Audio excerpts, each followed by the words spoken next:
Mari kita mau siapkan hati kita untuk terima berkat yang terbaik yang Tuhan telah sediakan untuk kita pada malam hari ini. Mari kita berdoa. Terima kasih Tuhan, terima kasih Yesus. Ini umat-Mu Tuhan yang Kau kasih Tuhan. Kami hadir Tuhan di hadapan-Mu Tuhan. Biarlah kiranya kasih-Mu, kesetiaan-Mu itu Tuhan yang terus menutup bungkus kami Tuhan. Kami tahu Tuhan, apapun yang Kau rancangkan itu baik bagi hidup kami Tuhan. Dan kami percaya kasih karunia-Mu itu cukup untuk hidup kami Tuhan. Buat kami terus percaya dan mengandalkan Engkau Tuhan dalam langkah hidup kami ke depan Tuhan. Kami percaya Tuhan Kau Allah yang terus ada dalam hidup kami Tuhan. Ini umat-Mu yang Kau kasih Tuhan, biarlah ibadah ini daripada Engkau. Dari awal pertengahan hingga akhir Tuhan, kami mendapatkan yang terbaik dari Engkau Tuhan. Mendapatkan porsi yang terbaik dari Engkau. Biarlah kebenaran firman-Mu itu juga yang terus meneguhkan kami Tuhan. Membuat kami terus tunduk akan kebenaran firman-Mu. Terima kasih Yesus, kami ucap syukur dalam satu nama Tuhan Yesus Kristus. Haleluya, amin. Mari angkat suara kita memuji Tuhan, mengucapkan syukur. Bila ku buka mataku dan lihat wajah-Mu, ku terkagum. Bila ku lihat hidupku dan karya tangan-Mu, ku tersanjung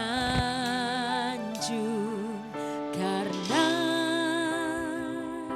semua yang baik dalam hidupku itulah karya-Mu. Kau beri kesempatan yang baru dan ku ingin mengenal-Mu Tuhan lebih dalam dari semua yang ku kenal. Tiada kasih yang melebihi-Mu, ku ada untuk menjadi penyembah-Mu. Berangkat suara, katakan. Bila ku buka mataku dan lihat wajah-Mu, ku terkagum. Bila ku lihat hidupku dan karya tangan-Mu, ku tersanjung karena semua yang baik dalam hidupku itulah karya-Mu. Kau beri kesempatan yang baru dan ku ingin mengenal-Mu Tuhan lebih dalam dari semua yang ku kenal. Tiada kasih yang melebihi-Mu, ku ada untuk menjadi penyembah-Mu, dan ku ingin mengenal-Mu Tuhan lebih dalam dari semua yang ku kenal.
lebih dalam dari semua yang ku kenal.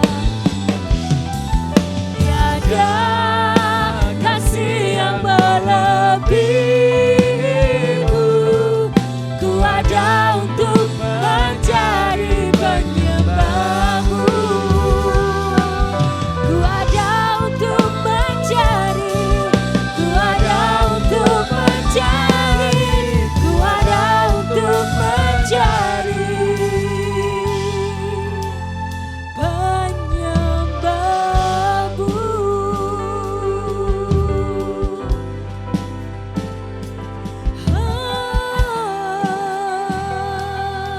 Kami ada untuk menyembahmu Tuhan. Oh haleluya, we worship you Lord. Oh haleluya, terima kasih Tuhan.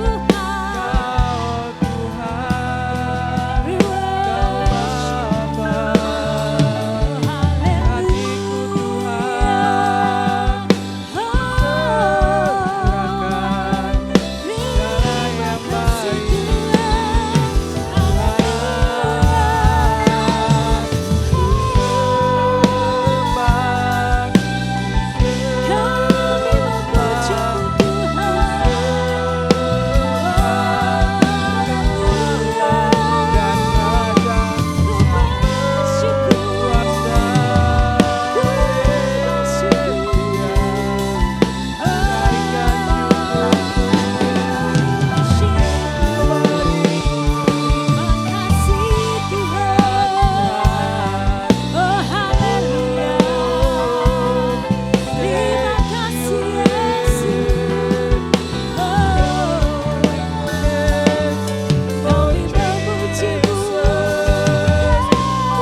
Kami meninggikan namamu, lebih dalamku menyembahmu Tuhan. Kau yang layak terima pujian segala yang terbaik Tuhan dalam hidup kami. Dan ini umat-Mu yang Kau kasih Tuhan, kami mau lebih dan lebih lagi memuliakan namamu, mengagungkan namamu Tuhan. Thank you Lord.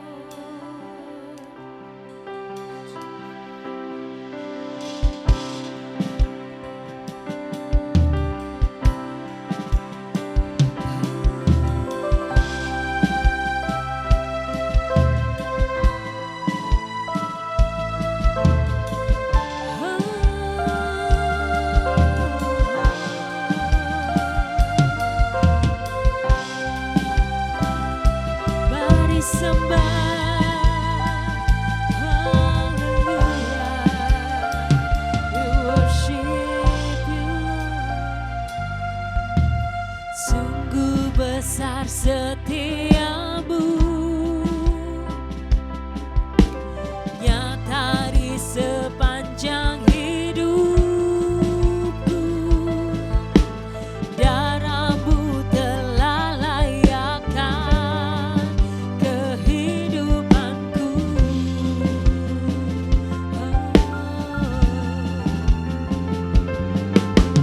Tiada kata yang bisa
kasih Tuhan, terima kasih Yesus. Sebab Engkau yang layak ditinggikan, Engkau yang layak diagungkan Tuhan. Dan ini umat-Mu yang Kau kasih Tuhan, kami datang untuk meninggikan nama-Mu lebih dan lebih lagi. Sebab Kau Raja yang berdaulat atas hidup kami. Terima kasih Yesus, kami ucap syukur di dalam satu nama Tuhan Yesus Kristus yang siap bersorak-sorai katakan, amin. Shalom. Siapa bersuka cita pada malam hari ini? Amin. Kita mau meninggikan namanya sebab Dia Yesus Raja yang berkuasa. Amin.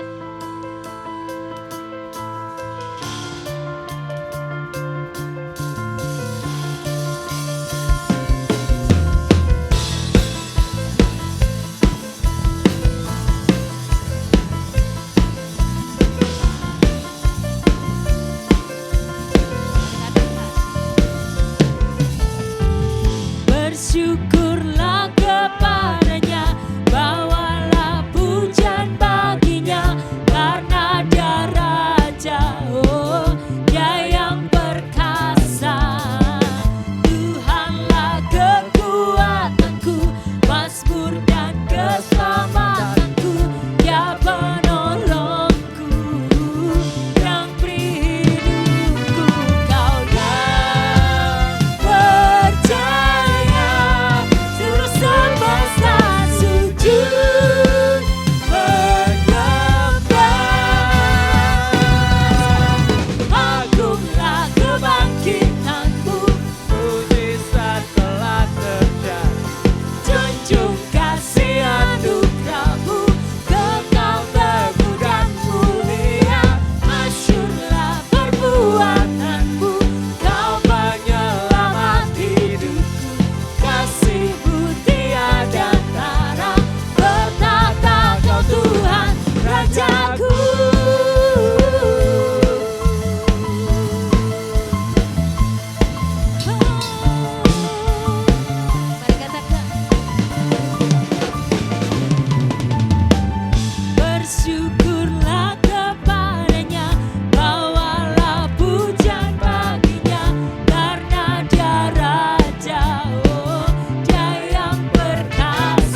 Haleluya. Siapa yang mau berjalan bersama dengan Raja kita yang penuh kemuliaan, amin, bersama dengan Tuhan melalui segala kemustahilan, amin.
bersama Tuhan Yesus. Amin. Berikan salam kanan kiri muka belakang, katakan shalom.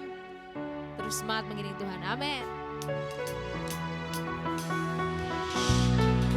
Haleluya. Kita Kita menantikan janji Tuhan digenapi dalam hidup kita. Amin.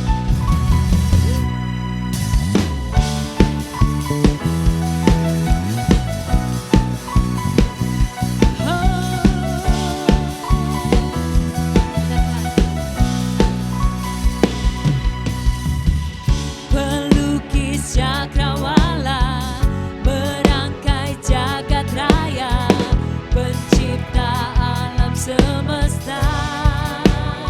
Katakan, pemilik kehidupan yang sanggup menyelamatkan jalan-jalan kebenaran. Oh, kami rindukan kuasa lawatanmu, kebangkitan pasti terjadi. Oh, oh, oh, datanglah dan bertanda, kuat dan berkuasa, saat hati bersatu menaikkan pujian, belenggu dipatahkan, mujizat dinyatakan. Great is our God.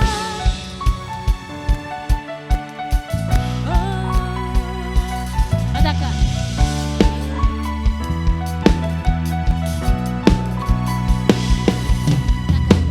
Pelukis cakrawala merangkai jagat raya, pencipta alam semesta. Pemilik kehidupan yang sanggup menyelamatkan jalan-jalan kebenaran. Kami rindukan kuasa lawatanmu, kebangkitan pasti terjadi. Oh, oh, oh, datanglah dan bertanda, kuat dan berkuasa, saat hati bersatu menaikkan pujian, belenggu dipatahkan, mujizat dinyatakan. Great is our God.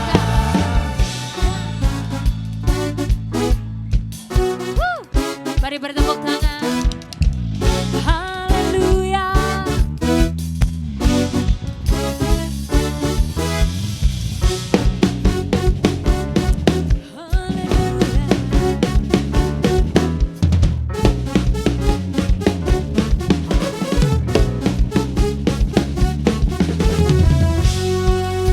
Mari kita katakan, kami rindukan kuasa lawatanmu, kebangkitan pasti terjadi. Oh, oh, oh, datanglah dan bertanda, kuat dan berkuasa, saat hati bersatu menaikkan pujian, belenggu dipatahkan, mujizat dinyatakan. Great is our God. Great is our God.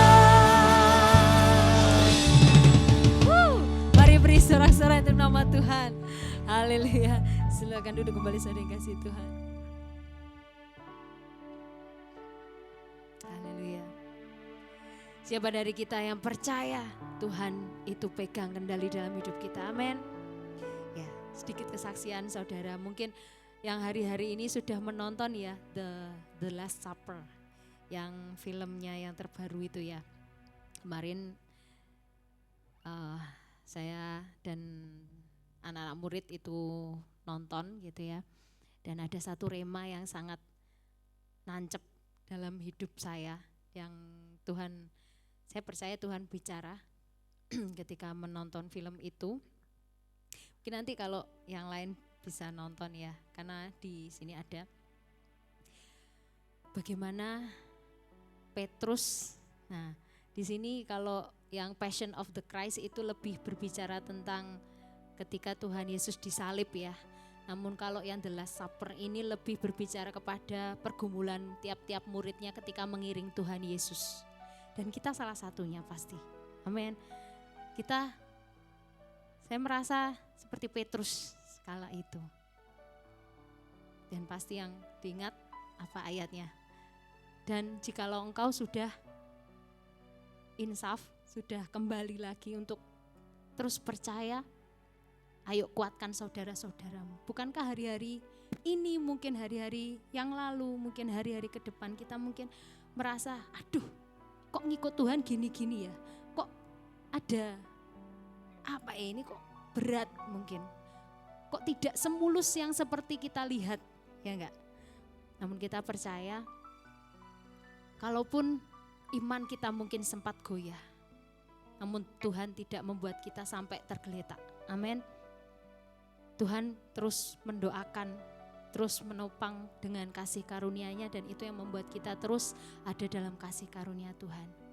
Dan Tuhan jelas kayak di terakhir, ya ini langsung spoiler ini nanti. Tapi luar biasa. Mungkin kalau di Alkitab kan sudah jelas ya, bagaimana Petrus menggembalakan domba-domba yang Tuhan mau. Nah, begitu pula kita. Amin. Jujur itu sesuatu yang menempelak gitu ya. Karena hari-hari ini mungkin kita merasa kekristenan kita harus ada progres, harus ada sesuatu ya, agar tidak hanya kita itu ikut Tuhan, bahkan ketika kita sudah melihat mujizatnya pun itu belum tentu kita bisa bertahan ya, seperti Yudas di situ. Dan itu luar biasa, pokoknya mengalami sendiri sama Tuhan, jatuh bangunnya Tuhan tetap yang pegang hidup kita. Amin. Dan satu lagu ini, jujur ini ketika penyembahan, lagunya simple sederhana tapi ya ini menguatkan kepercayaan kita semua. Mari kita mau nyanyikan lagu ini sebab kita percaya kita punya Tuhan yang luar biasa. Amin. Percaya di saat ku tak mengerti, percaya di saat ku tak melihat, percaya, ku percaya kasih-Mu sertaku. Percaya berkat-Mu ada bagiku, percaya tangan-Mu tak lepaskanku, percaya, ku percaya kasih-Mu sertaku. Percaya, ku percaya firman-Mu yang terjadi, lampaui segala pikiranku, percaya padamu, percaya. Ku percaya firman-Mu yang dan amin, melampaui segala masalahku, percaya padamu. Mari kita angkat suara, percaya di saat ku tak mengerti, percaya di saat ku tak melihat, percaya, ku percaya kasih-Mu sertaku, percaya berkat-Mu ada bagiku, percaya tangan-Mu tak lepaskanku, percaya, ku percaya kasih-Mu sertaku, percaya, ku percaya firman-Mu yang terjadi melampaui segala pikiranku, percaya padamu, percaya, ku percaya firman-Mu ya dan amin, melampaui segala masalahku, percaya padamu. Katakan, percaya, ku percaya firman-Mu yang terjadi melampaui segala pikiranku, percaya padamu, percaya, ku percaya firman-Mu ya dan amin, melampaui segala masalahku, percaya padamu. Mari sekali lagi kita katakan dengan sepenuh hati, percaya di saat ku tak mengerti, percaya di saat ku tak melihat, percaya, ku percaya kasih-Mu sertaku, percaya berkat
sorak-sorai yang luar biasa untuk Tuhan Yesus Kristus. Haleluya, haleluya, haleluya.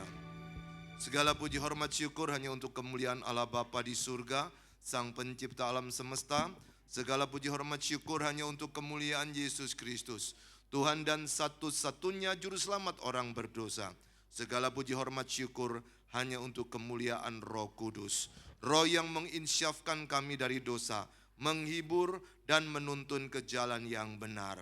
Allah Tritunggal Maha Kudus, kami bersyukur sekali jikalau pada malam yang indah ini kami bisa datang beribadah di tempat ini. Kami bersyukur kami masih bisa bersuara dan kami bernyanyi memuliakan nama Tuhan.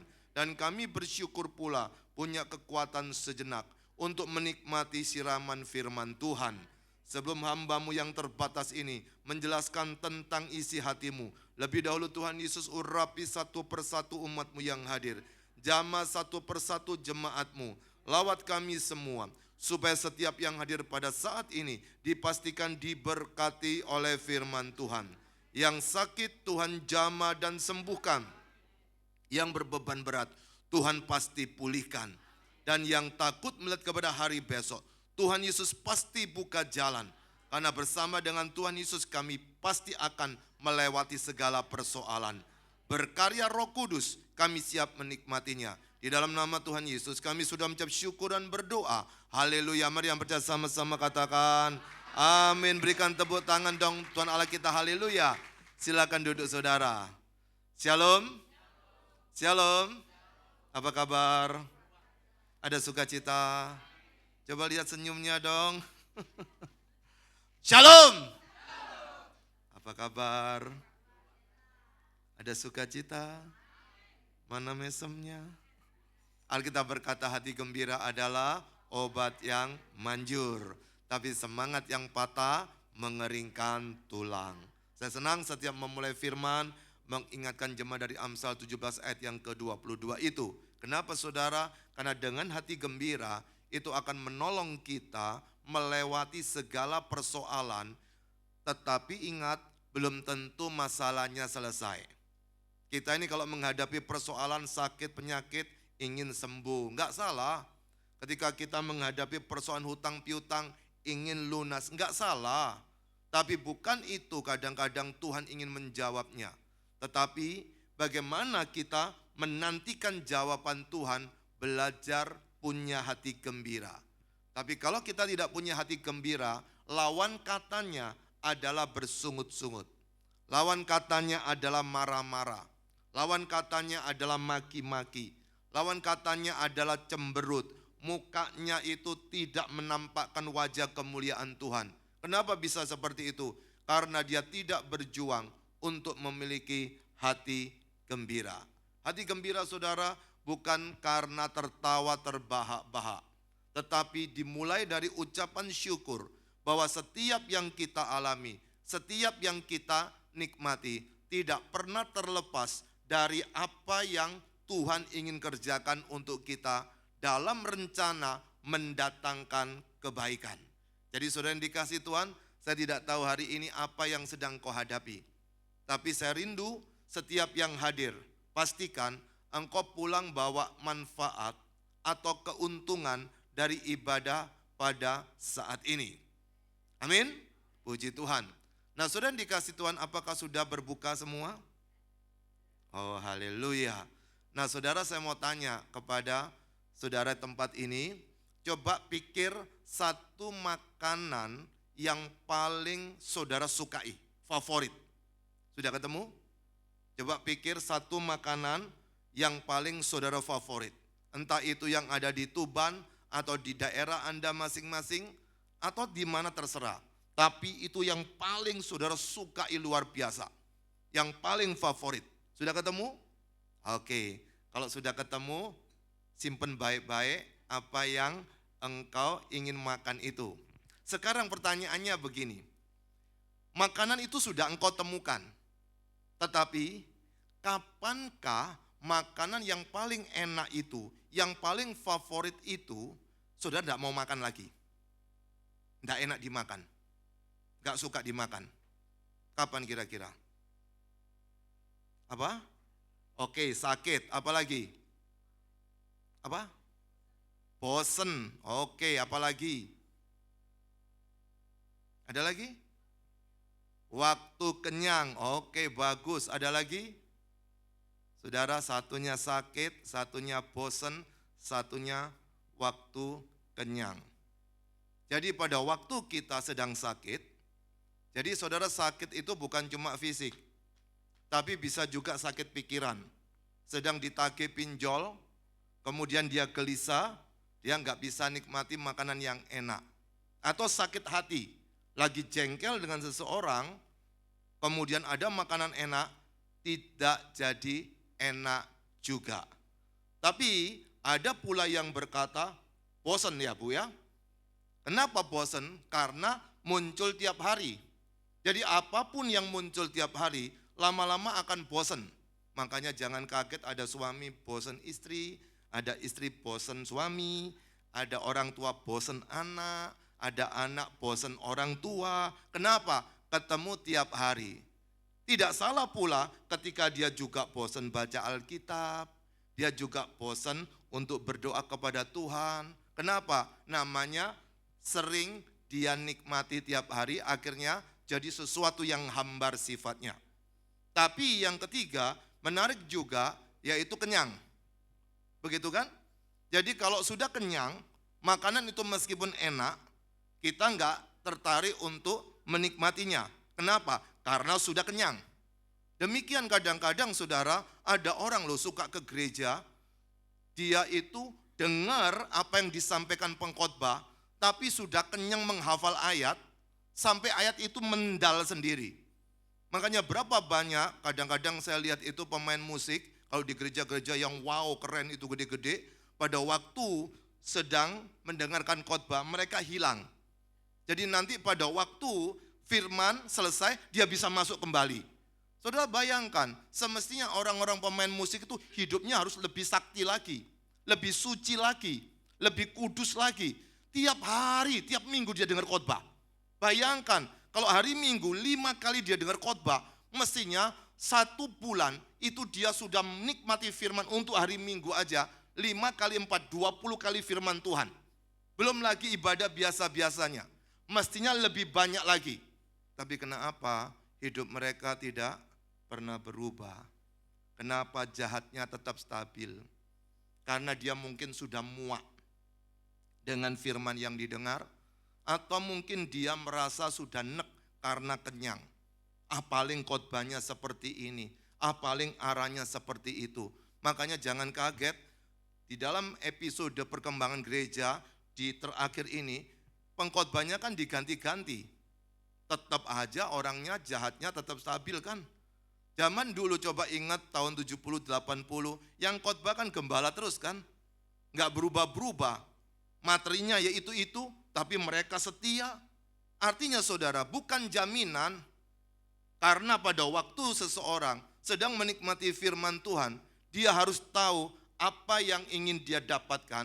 Kalau tidak, makanan yang enak tadi pun menjadi tidak enak, makanan yang sedap tadi pun tidak akan jadi sedap karena ada gangguan di dalam diri orang itu. Nah, malam hari ini kita akan merenungkan satu bagian firman Tuhan tentang kelezatan Injil. Saudara, berapa kali engkau menikmati Injil dalam hidupmu, tetapi karena itu tidak lezat, makanya kita gampang lupakan. Saya kasih contoh aja. Siapa di sini kalau mendengarkan seorang pengkhotbah yang menegur dosa kita, yang menjelaskan tentang kita ini orang tidak berdaya di hadapan Tuhan, lalu kemudian engkau bisa mencucurkan air mata, dibandingkan dengan sebuah khotbah yang mengajak engkau bermain di emosi Anda, dibuat sedemikian emosi, yang mana yang kira-kira nangis? Coba perhatikan lagu-lagu yang betul-betul sedang menjelaskan betapa kita perlu memuliakan Tuhan, menjunjung tinggi Tuhan. Jarang loh kita ini bisa menangis. Tapi pada waktu lagu itu cocok dengan nasibnya, bisa nangis loh. Makanya kalau saya lagi KKR altar call, kemudian ada orang menangis, belum tentu dia dilawat Roh Kudus. tapi diingatkan utangnya, atau mungkin diingatkan pasangannya yang lari, atau mungkin diingatkan dengan persoalan hidupnya yang nggak selesai-selesai. Lalu di situ baru dia bisa nangis. Maka dari itu saudara, manusia itu makhluk yang multidimensi. Jadi jangan berpikir kalau suka pelayanan, lalu pasti dia orang yang cinta Tuhan. Belum tentu. Lalu orang yang tidak pelayanan, lalu dia berkata, Pak, yang penting aku baca Alkitab. Karena bukti orang yang suka baca Alkitab dan menjadi pelaku firman Tuhan, pasti dia bergairah untuk pelayanan. Jadi pada waktu kita suka memberikan uang untuk pekerjaan Tuhan, untuk persembahan, untuk persepuluhan, belum tentu dia sedang cinta Tuhan. Tapi kalau orang sedang cinta Tuhan, dia ingin memberikan uangnya untuk pekerjaan Tuhan, karena itu bagian daripada bagaimana dia bersyukur untuk berkat yang sudah diterimanya. Nah, saat ini kita akan bersama-sama membaca satu bagian firman Tuhan dari 1 Tesalonika pasal yang pertama. Kita akan melihat ayat yang kelima, 6, 7, 8. Jadi ayat yang kelima sampai ayat yang ke-8. Kita akan merenungkan bagian ini, gimana sih caranya kita masih bisa menikmati kelezatan Injil. Kita akan bersama-sama membaca ini, dan saya undang saudara bangkit berdiri ya, biar emosi sama saya. Orang emosi itu batal nggak jadi ngantuk. Oke, supaya kelihatan belakangnya, saya tak mundur. Nah, jembarkan, kelihatan langsung di sini. Bagi saudara yang tidak bawa Alkitab tercetak atau Alkitab elektronik, saya yakin saudara sudah menghafal, makanya nggak perlu bawa apa-apa saat ibadah. Dan di sini juga disediakan. Oke, kita akan baca bersama-sama saudara ayat-ayat ini dengan keras supaya menolong kita untuk mendapatkan berkat dari bagian ini. Siap membacanya? Amin. 2, 3.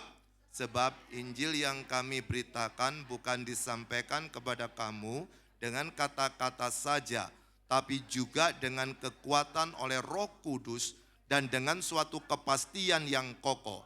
Memang kamu tahu bagaimana kami bekerja di antara kamu oleh karena kamu 6, dan kamu telah menjadi penurut kami dan penurut Tuhan. Dalam penindasan yang berat, kamu telah menerima firman itu dengan sukacita yang dikerjakan oleh Roh Kudus. 7. Sehingga kamu telah menjadi teladan untuk semua orang yang percaya di wilayah Makedonia dan Akaya. 8. Karena dari antara kamu firman Tuhan bergema bukan hanya di Makedonia dan Akaya saja, tetapi di semua tempat telah tersiar kabar tentang imanmu kepada Allah, sehingga kami tidak usah mengatakan apa-apa tentang hal itu. Amin. Silakan duduk. Berbahagia kita yang sudah membaca atau mendengarkan suara dari tetangganya. Simpanlah baik-baik ayat-ayat itu. Karena suatu hari ketika kita menghadapi pergumulan, menghadapi masalah, biasanya orang yang betul-betul cinta Tuhan, di dalam otaknya akan muncul ayat karena dia pernah menghafalnya. Makanya salah satu pekerjaan Roh Kudus adalah mengingatkan kita kepada firman yang ada dalam pikiran kita. Kalau kita tidak belajar untuk mengingat, saya tidak memaksa untuk menghafal, tapi mengingat. Karena salah satu karya Roh Kudus adalah membuat kita bisa dekat dengan Tuhan, tetapi Tuhan tidak kelihatan. Lalu melalui apa? Melalui firman. Firman yang mana? Firman yang kita pernah baca, firman yang pernah kita dengar, dan itu yang akan menolong kita menghadapi persoalan setiap hari, tidak sendirian, namun bersama dengan Tuhan. Kalau saudara tidak memiliki firman, engkau menghadapi persoalan itu bersama suami, bersama istri, bersama teman, bersama bodyguard, bersama siapa-siapa silakan. Tapi tidak mungkin bisa bersama dengan Tuhan. Kenapa saudara? Karena engkau tidak bisa lihat Tuhan. Tapi bagaimana kita bisa menikmati Tuhan di dalam hidupmu? Pada waktu kita mempercayai dan menikmati firman yang engkau nikmati setiap hari. Makanya Bapak Ibu yang dikasihi Tuhan Yesus, belajar tiap hari baca Alkitab. Saya tidak suruh untuk mengerti, baca. Karena pada waktu engkau sudah baca, suatu hari muncul apa yang Tuhan ingin sampaikan kepada kita, maka di situ kita tahu bahwa Tuhan sedang bekerja melalui kehidupan kita, meskipun secara manusia mungkin itu tidak menguntungkan.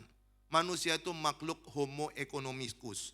Kalau enggak untung dia enggak suka melakukannya. Coba bayangkan, siapa di sini yang sesungguhnya cari Yesus? Kalau memang enggak ada mujizat dari Yesus? Siapa yang cari Yesus? Kalau memang enggak ada kesembuhan dari Yesus? Siapa mau datang ke Yesus? Kalau tidak ada pertolongan dari Yesus, enggak bakal mau kok. Manusia hanya mau ke Yesus karena dia mikir dia dapat sesuatu. Makanya berapa banyak orang tidak bisa ikut Yesus terus. Dan hari ini banyak kan di video-video orang Tionghoa kemudian tinggalkan Yesus, orang pinter tinggalkan Yesus, artis tinggalkan Yesus. Kenapa? Karena Yesus tidak menguntungkan secara finansial. Yesus tidak menguntungkan secara uang. Yesus tidak membuat dia semakin kaya raya. Yesus tidak bisa menjaga kita dari teror-teror di sekitarnya. Maka apa yang terjadi? Dia harus tinggalkan Yesus. Demi apa? Mengamankan dirinya. Demi apa? Untuk mendapatkan rezeki daripada orang-orang yang mengikuti video-videonya. Demi apa? Demi untuk lebih terkenal. Maka berapa banyak orang tidak bisa tahan untuk ikut Yesus. Coba perhatikan baik-baik anak-anak saudara, cucu mungkin keponakan yang dulunya ada di gereja. Kenapa sekarang sudah tinggalkan gereja? Kenapa tidak lagi beribadah di gereja? Mungkin dulu ada teman Anda yang begitu setia pelayanan, tapi sekarang di mana? Kenapa tidak lagi di gereja? Mereka tidak pernah betul-betul berjumpa dengan Yesus. Mereka tidak sungguh-sungguh sedang menikmati Injil yang mereka pernah dengar. Hingga suatu hari mereka berkata, "Kak Yesus, Yesusan, Kak paten. Daripada ikut Yesus gak kawin, mendingan aku kawin timbang ikut Yesus. Daripada ikut Yesus gak bisa naik pangkat, mendingan aku naik pangkat daripada ikut Yesus.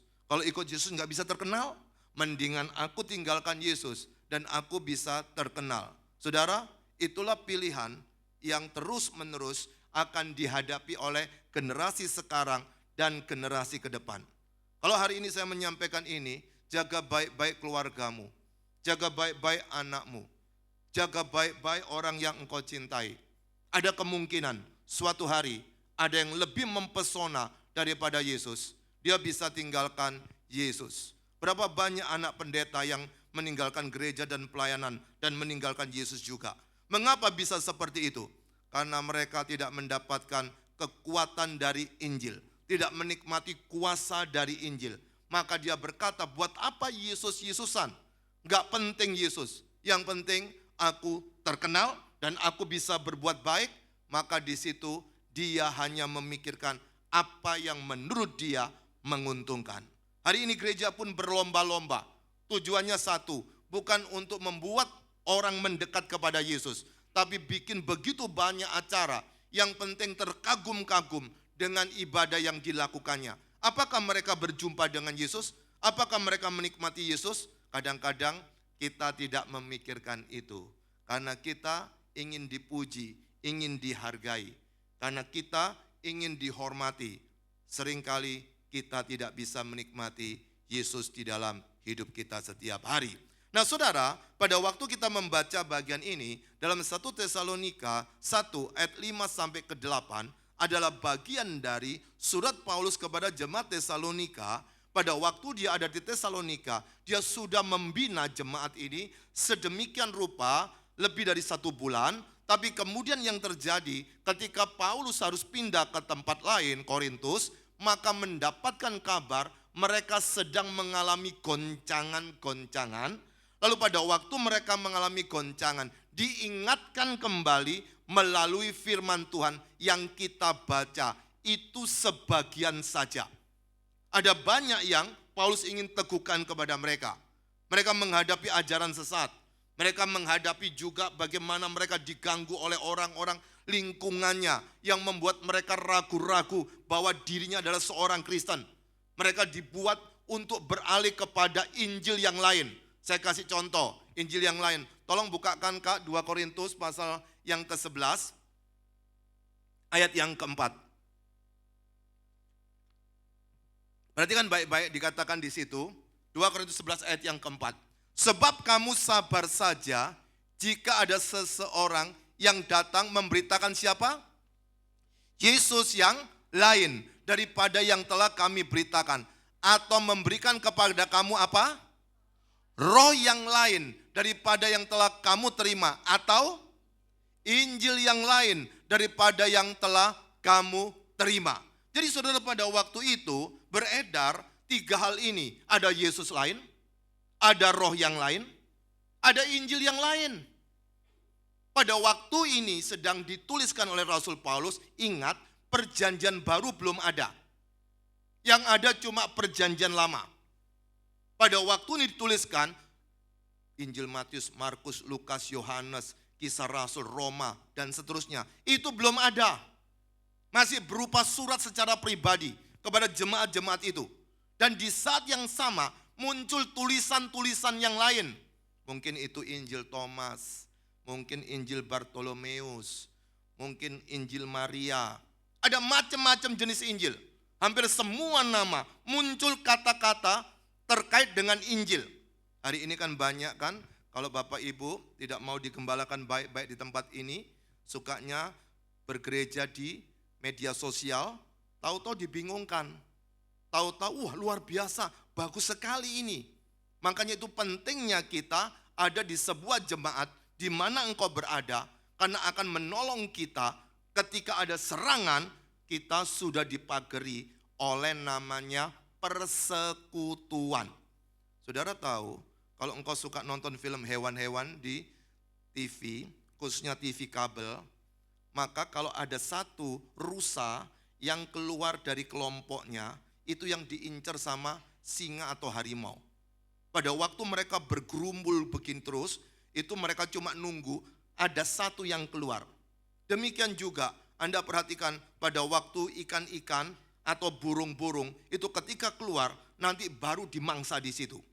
Demikian juga dengan rohani kita. Yang membuat kita tidak bisa bertumbuh ketika kita sudah bosan untuk datang bersekutu. Kalau Anda masih suka ikut yang online, berjuanglah untuk datang yang onsite. Karena di situ adalah bagian dari kita dijaga oleh persekutuan. Bukan cuma Tuhan yang menjaga, tapi persekutuan yang menjaga. Dia yang akan mengangkat kita, dia yang akan menopang kita. Orang-orang persekutuan inilah yang adalah anggota tubuh Kristus yang akan memelihara kerohanian kita supaya tidak jauh dari Tuhan. Coba perhatikan baik-baik. Mereka yang undur, maka kalau tidak pindah ke gereja lain, suatu hari pasti akan hilang. Kenapa? Karena spiritnya, rohnya akan beda. Tidak akan sama. Jadi kalau ada orang suka berkata, yang penting aku di rumah berdoa Pak, yang penting aku di rumah baca Alkitab Pak, yang penting aku di rumah tetap bersekutu Pak. Nggak bisa. Ini sudah aturan dari Alkitab. Silakan baca kitab Ibrani. Jangan engkau menjauhkan diri dari persekutuan ibadah kita. Seperti yang dibiasakan oleh jemaat pada waktu itu. Jadi tidak bisa kita akan meninggalkan persekutuan lalu bisa bertumbuh. Maka dari itu saudara yang dikasih Tuhan, ketika engkau sudah menikmati berita Injil, maka seringkali engkau tidak mau bersekutu untuk menikmati karya keselamatan yang dijelaskan oleh Injil, maka kita akan menjauh dari Tuhan. Pada waktu saya berkata Injil, itu bukan bicara Matius, Markus, Lukas, Yohanes, bukan, itu kitab Injil. Injil itu adalah kabar sukacita. Injil itu adalah berita bahagia. Injil ada berita kesukaan. Tentang apa? Tentang telah lahir juru selamat.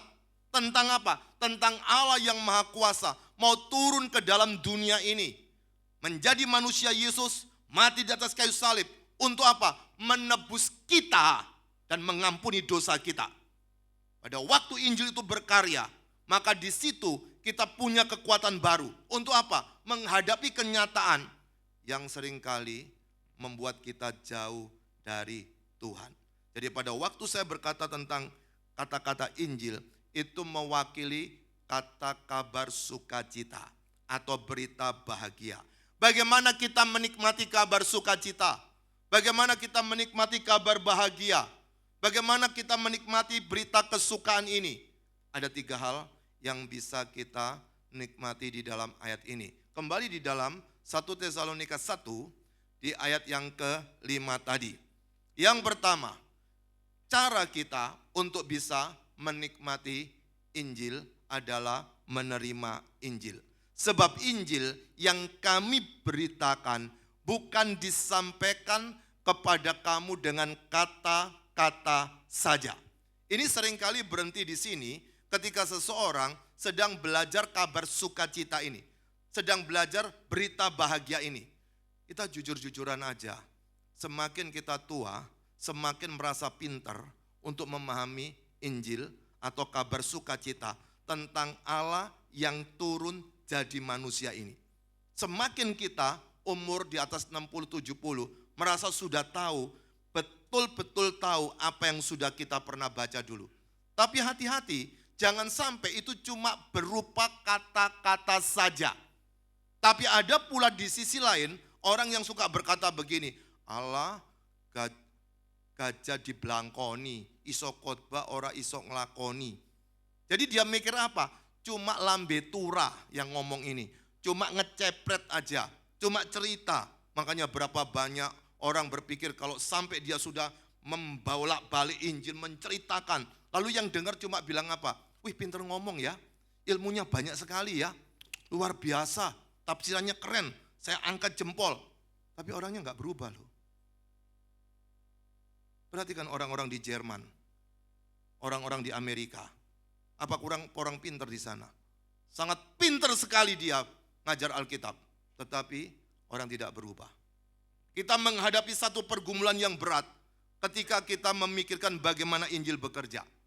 Maka ingat apa yang dikatakan, sebab Injil yang kami beritakan bukan disampaikan kepada kamu dengan kata-kata saja. Tetapi ada kontrasnya. Ada 3 hal yang Paulus ingin sampaikan di sini. Yang pertama, tetapi juga dengan kekuatan. Kalau di dalam terjemahan ini saudara, langsung disambung oleh Roh Kudus. Tapi kalau di dalam bahasa aslinya, yaitu Yunani, jadi kalau ada orang tanya Alkitabmu sudah dipalsukan, bilang ada Alkitab bahasa Yunaninya. Kalau dalam bahasa Yunaninya, itu dipisah. Maka yang pertama saudara, dikatakan bukan cuma dengan kata-kata saja, tetapi pertama dengan kekuatan. Saudara, bahasa lain kekuatan adalah kuasa. Kemampuan yang luar biasa. Bagian inilah yang membuat seorang tokoh reformasi bertobat. Tolong bukakan Roma 1 ayat 16.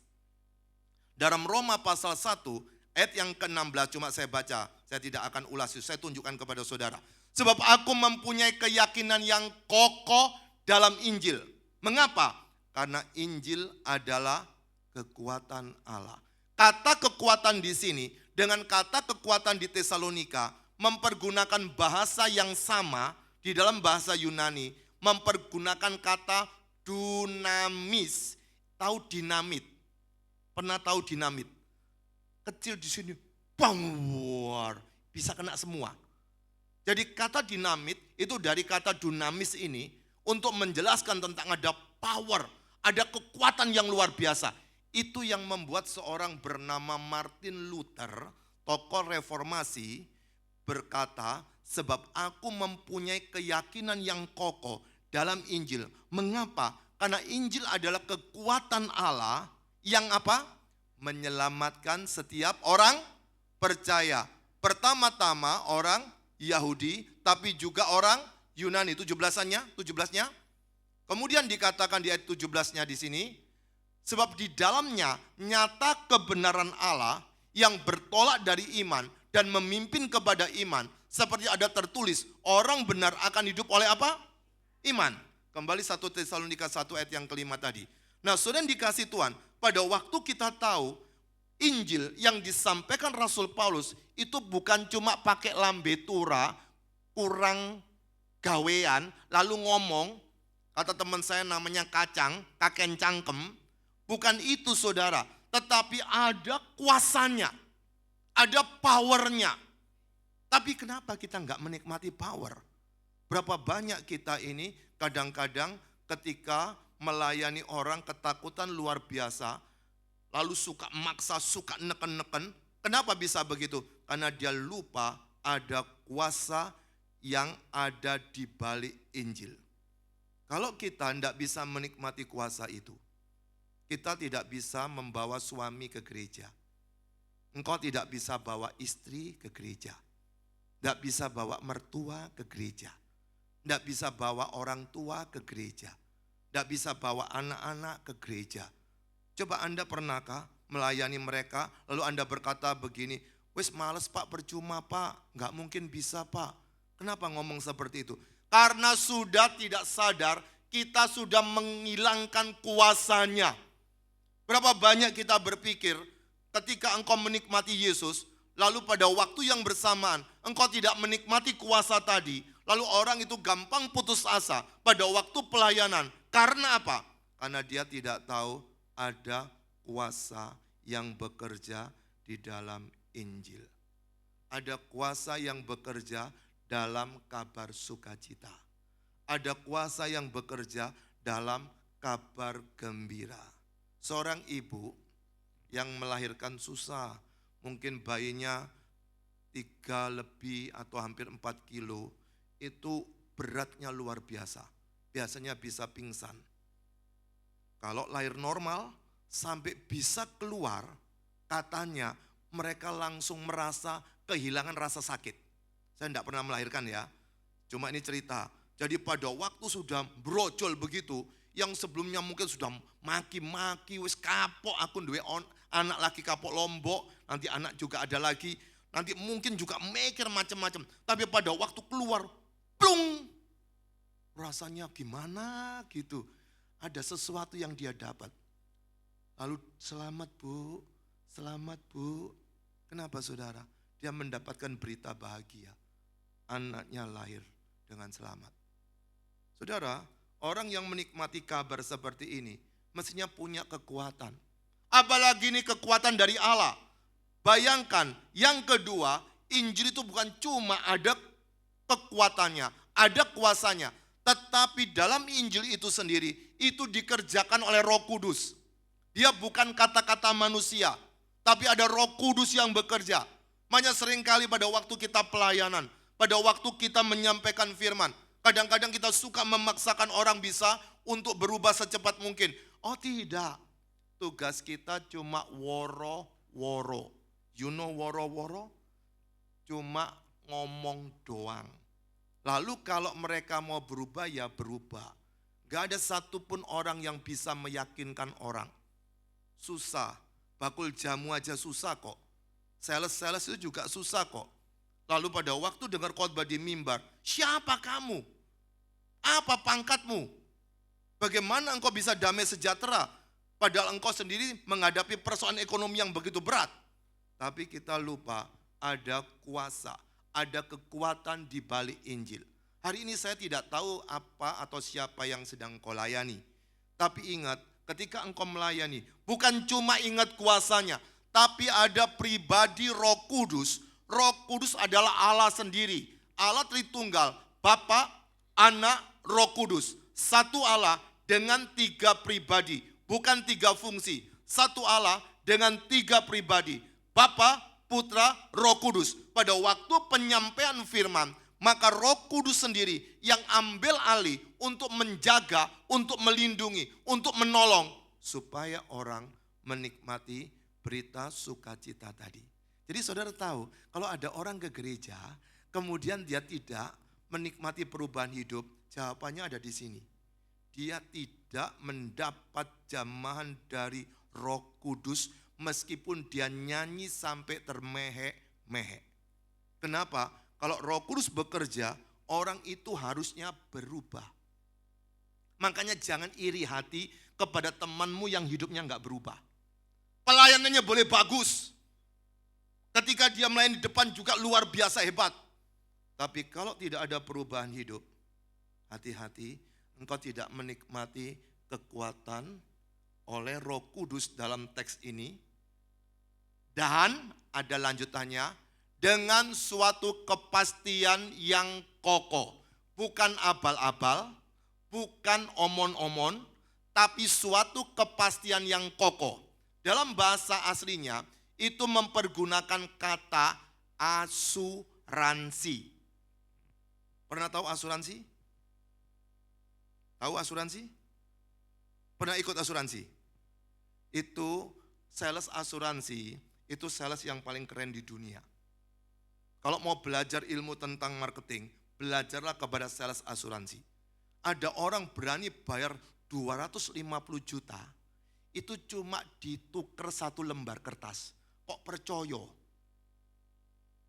Kalau Anda jual rumah, ada rumahnya. Kalau jual mobil, ada mobilnya. Lah sekarang asuransi jiwa, masa mau dikasih jiwanya? Cuma dapat kertas loh. Percaya dia. Tapi kertas itu ada nomornya. Kertas itu adalah pembuktian bahwa kamu yang pegang kertas ini, ketika mau berobat ke rumah sakit, kemanapun kau pergi, pasti nggak usah bayar. Karena sudah dijamin di sini. Apalagi saudara kalau ikut asuransi yang mahal. Saudara orang itu jatuh pun di Eskimo sana. Kalau di luar angkasa saya enggak tahu ya. Apakah memang ada asuransi khusus luar angkasa. Tapi kalau di Eskimo atau di muka bumi dimanapun juga. Kalau ini asuransi international insurance. Asuransi yang internasional. Itu mengcover dimanapun dia berada. Dilindungi oleh asuransi itu. Bahkan kadang-kadang orang lebih percaya perlindungan asuransi daripada perlindungan Tuhan. Saudara siapa di sini pernah naik sepeda? Pernah? Naik motor pernah? Oke, pada waktu naik sepeda, naik motor itu mau jalan doa dulu apa enggak? Doa dulu. Pada waktu di jalan tiba-tiba macet, goyang-goyang motornya, doa apa enggak? Kurang ya. Kemudian kalau saudara naik bis, tapi bisnya itu jago kebut-kebutan. Wah, jalannya nganan terus. Di situ uji nyali loh. Orang itu doa, doa, dan doa terus. Kenapa? Karena kalau prek, langsung game over. Tapi kalau orang naik kereta api, doanya kurang ya.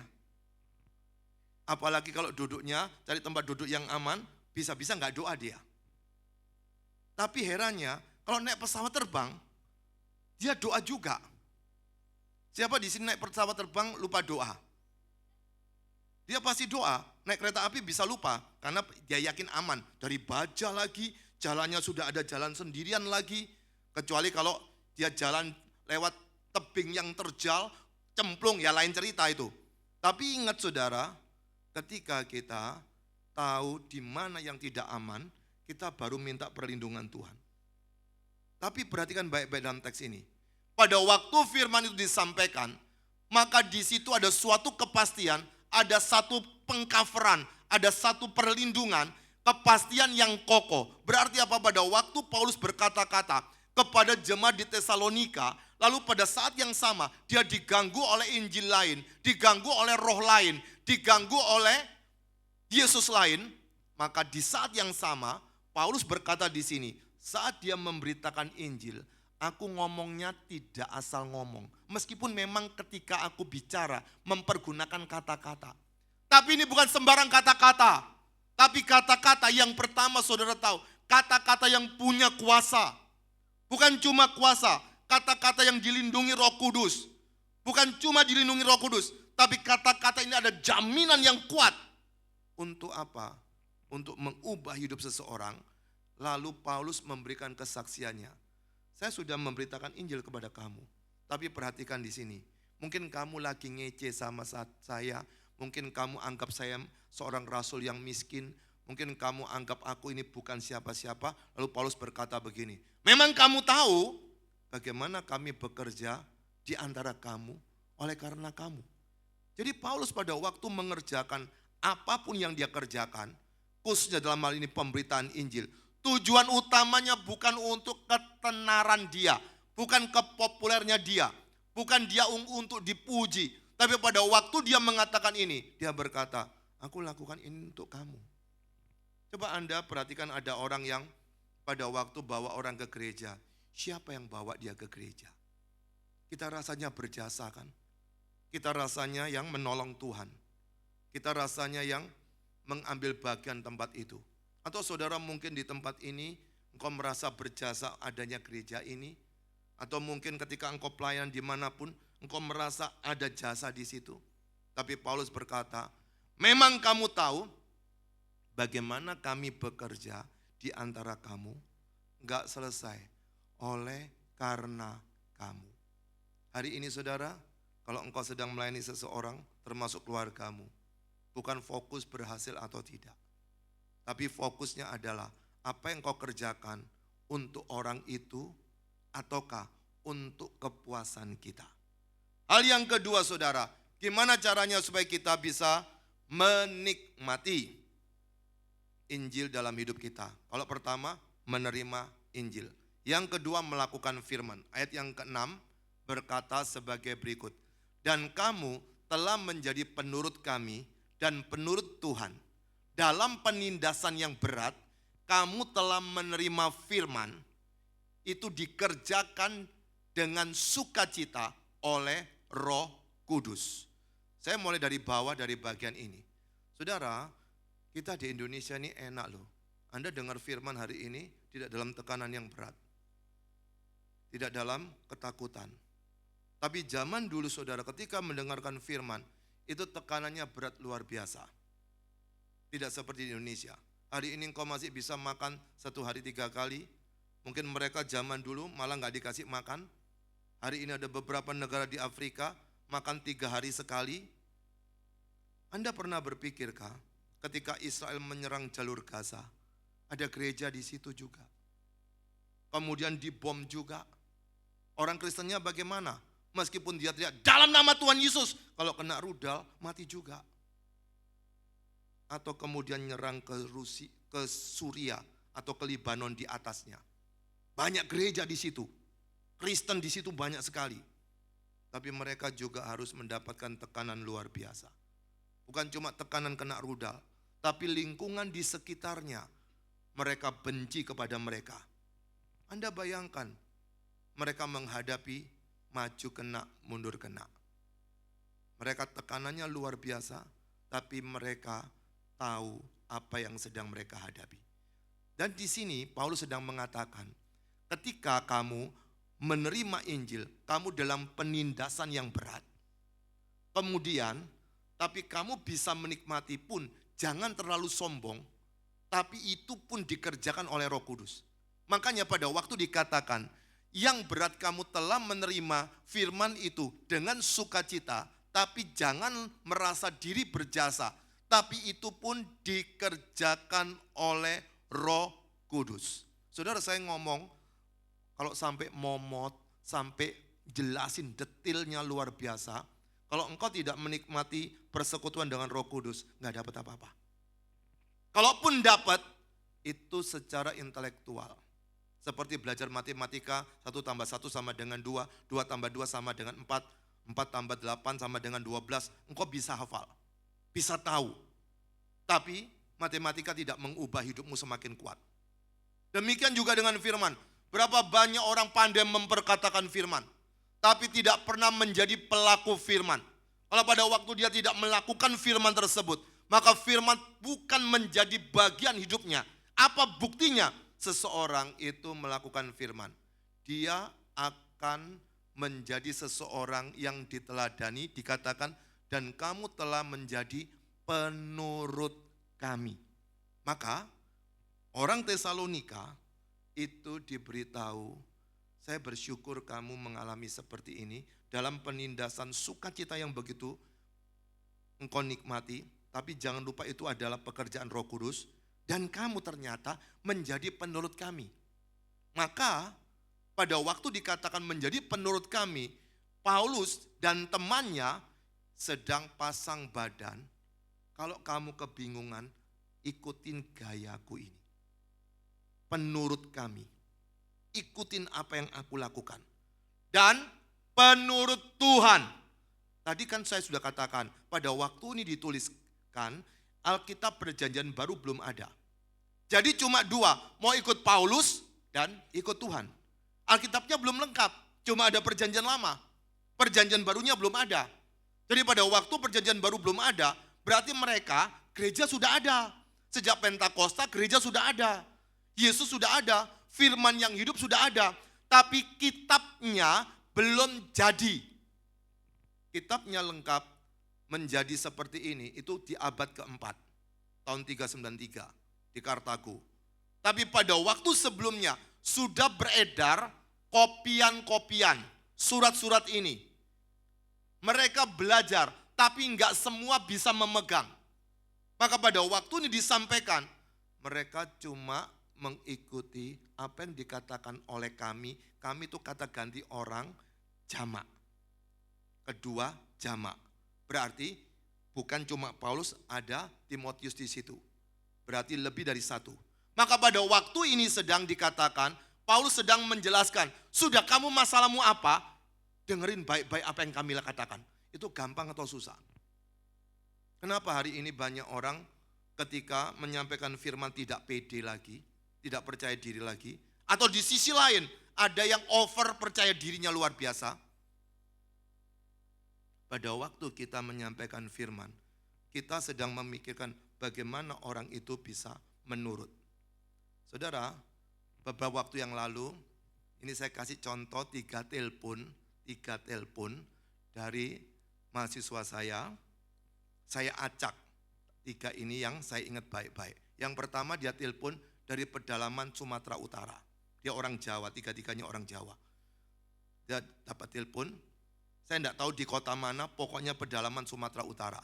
Lalu tiba-tiba dia berkata gini, halo Pak Juanda, masih ingat saya? Ya lupa, kan mahasiswa saya begitu banyak kan, saya lupa. Saya ini Pak, saya mahasiswa di kota ini Pak. Oh iya, kamu di mana sekarang?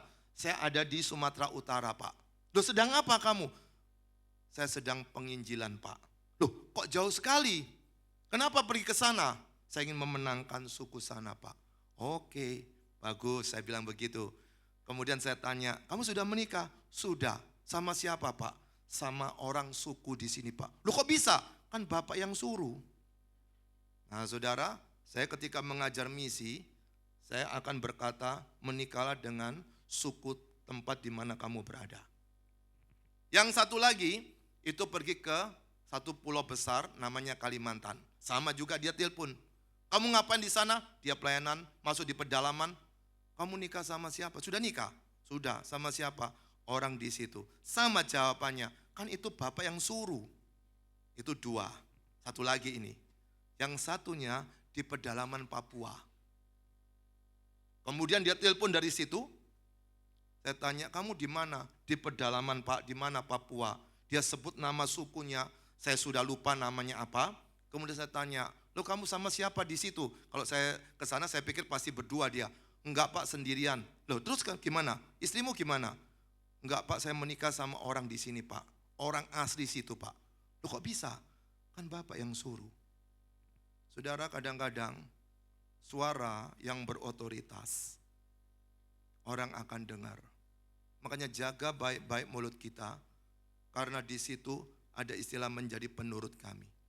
Tapi yang kedua, bukan cuma penurut kami, tapi penurut Tuhan. Maka pada waktu Paulus mengatakan itu, yakinlah apa yang kami katakan ini bukan cuma dari kami, tapi yang kami katakan ini, itu sumbernya dari Tuhan. Hari ini saudara mendengarkan firman, bukan saya yang bicara saja, tapi Tuhan yang sedang berbicara dalam hatimu masing-masing. Demikian juga yang di rumah. Jikalau hari ini engkau disentuh oleh karya Roh Kudus, berubahlah hidupmu. Nah saudara, pada waktu kita ingin menikmati kelezatan Injil, maka yang pertama kita harus menerima Injil itu, tapi yang kedua kita harus membuktikan, yaitu melakukan Injil itu, melakukan firman itu, tapi yang ketiga kita menunjukkan iman kita. Ayat yang ke-7 dan 8. Perhatikan dikatakan sebagai berikut. Sehingga kamu telah menjadi siapa? Teladan untuk semua orang yang percaya. Di mana? Di wilayah Makedonia dan Akaya. Anda bayangkan loh, di Makedonia dan di Akaya. Ini 2 provinsi. Jadi kalau Anda di Tuban, maka nama saudara dikenal di Jawa Timur dan di Jawa Tengah. Apa yang dikenal? Ayat yang terakhir 8. Dikatakan sebagai berikut. Karena dari antara kamu firman Tuhan bergema. Bukan hanya di Makedonia dan Akaya saja. Tetapi di semua tempat tersiar kabar. Tentang apa? Saudara, teladannya teladan iman. Menunjukkan imannya kepada Allah. Sehingga kami tidak usah mengatakan apa-apa tentang hal itu. Kalau di atas, bagaimana menunjukkan seseorang yang melakukan apa yang sudah Tuhan ingin kerjakan melalui orang tersebut. Tapi bagian ini ada satu yang menarik, semakin meningkat. Pertama memiliki Injil, kedua melakukan firman, ketiga menunjukkan iman. Tunjukkan iman itu kepada orang-orang bahwa engkau percaya Yesus. Kita kadang-kadang malu di kampung kalau engkau percaya Yesus. Kadang-kadang kita malu sungkan ketika kita berada di organisasi di mana kita berada. Lalu kita suka berkata, Pak, kan toleransi Pak. Ketika engkau toleransi, engkau tidak bisa menunjukkan iman. Saudara, orang menunjukkan iman bukan tidak toleransi. Menunjukkan iman pada waktu engkau makan, berdoalah. Pada waktu engkau disuruh berbuat dosa, katakan aku tidak mau. Tetapi kita tidak nyerang keyakinan lain. Itulah toleransi. Jadi toleransi bukan berarti kita jadi kabur, kita jadi abu-abu. Tapi kita menunjukkan iman kita kepada siapa, tapi kita tidak suka menghina orang lain, tidak suka mendiskreditkan orang lain, tidak suka memojokkan orang lain. Kenapa? Kita sedang menunjukkan iman kita. Pada waktu engkau menunjukkan iman, ketika orang ketakutan di rumah sendiri, jangan bilang gini, masa kamu udah Kristen kok, masa takut sama setan. Nanti kalau orang itu berkata, ayo tuker yuk, aku di rumahmu, kamu di sini sendirian. Belum tentu dia berani juga. Kita kan suka sekali ngomong seperti itu. Masa gitu aja nggak bisa, masa seperti ini nggak bisa. Tapi coba kalau kita tukar, belum tentu dia bisa. Tunjukkan iman itu supaya orang-orang di sekitarmu menikmati karya daripada Roh Kudus. Dan apa yang terjadi setelah itu? Waktunya habis. Mari bangkit berdiri yuk.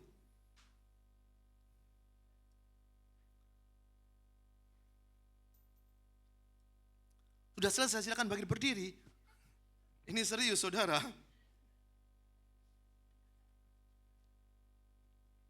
Saudara mungkin pikir ini masih ilustrasi ya. Saudara, hari ini kita merenungkan 3 hal. Memang sengaja saya buat begini, supaya yang tertidur terkaget nanti. Sudah ngantuk-ngantuk kaget dia. Hari ini kita merenungkan tentang kelezatan Injil. Bagaimana sih caranya kita bisa menikmati kelezatan itu terus menerus dalam hidup kita. Kita harus menerima Injil itu. Kalau engkau tidak menerima Injil itu, engkau tidak akan tahu tentang kelezatannya. Tapi yang kedua, karena kita tahu tentang lezatnya Injil itu, kita mau nunjukkan kepada orang lain. Ini loh yang lezatnya.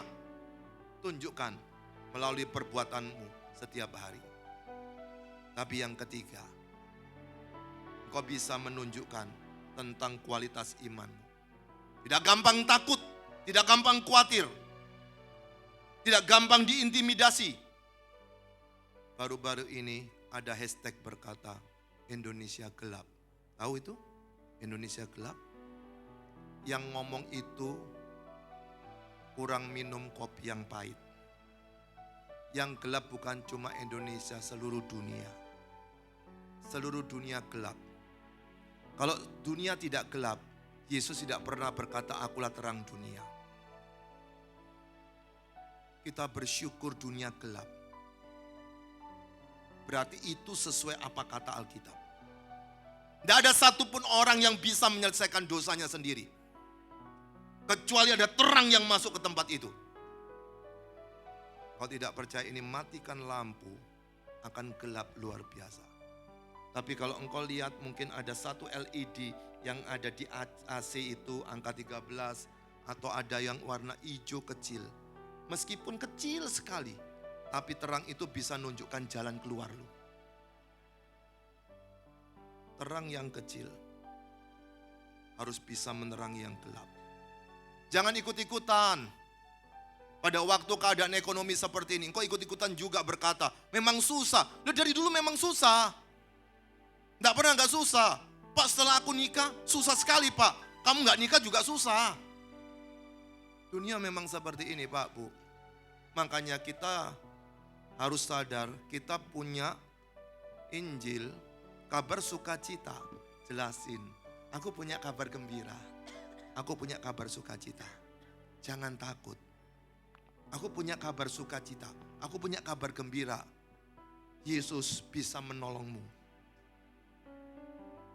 Kamu punya masalah apa? Allah bisa mengampuni dosamu melalui Yesus. Maka dari itu saudara, saya tidak tahu pergumulanmu seperti apa.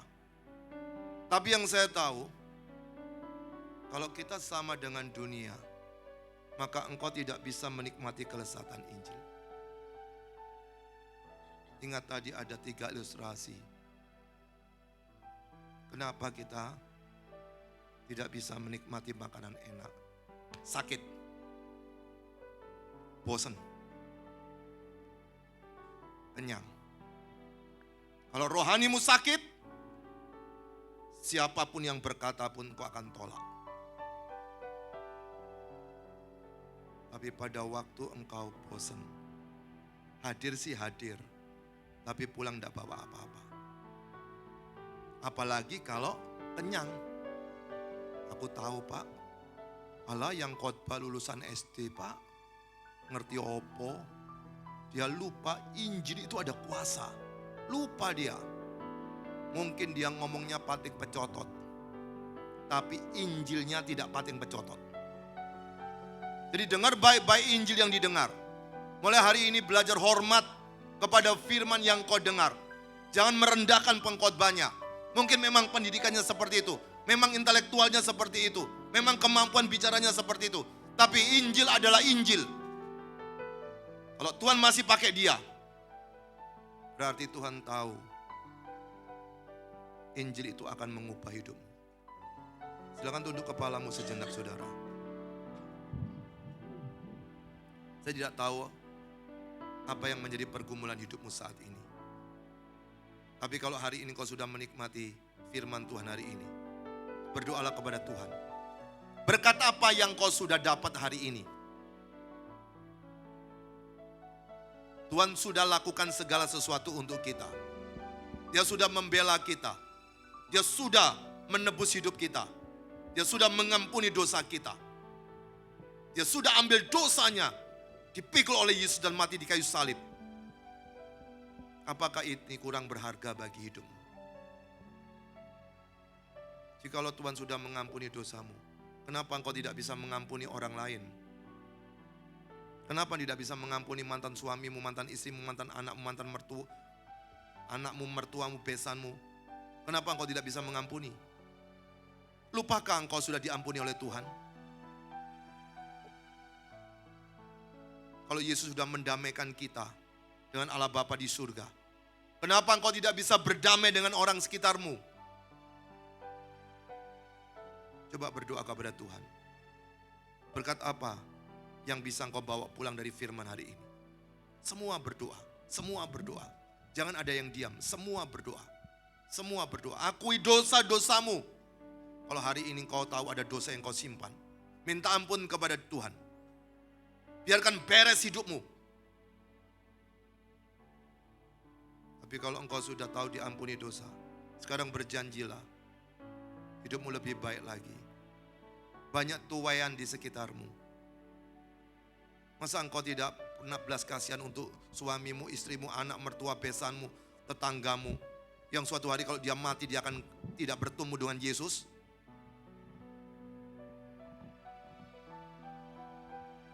Saya berikan waktu 15 detik. Masing-masing berdoa kepada Tuhan.